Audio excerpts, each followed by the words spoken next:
COVID-19 cases are also rising in smaller communities with fewer resources. Elizabeth Fire is taking precautions because of a third infection. As Denver 7's Jessica Porter reports tonight, high community infection has become a safety concern in Elbert County. The 2-week positivity rate in Elbert County is over 11%.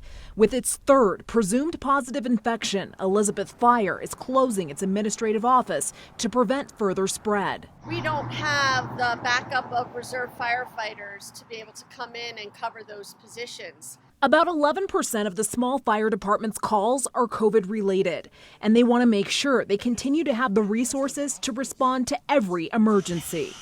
Anyone in the community, if they have a heart attack, stroke, they want the most seasoned and well-trained individuals and a full complement of resources there.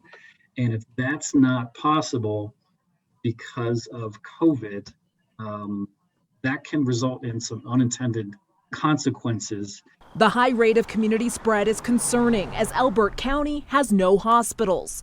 Residents often rely on first responders for initial care. Now, whether they all tested positive at that time, we're not sure, but they are answering some of those typical symptom COVID-related questions. Smith says the sharp rise in cases may be connected to those who commute to work in other counties. A little bit over 40% of our cases in the last several weeks have been familial in transmission. In other words, dad gets it, brings it home to a spouse or children. Elbert County Public Health is also stretched thin.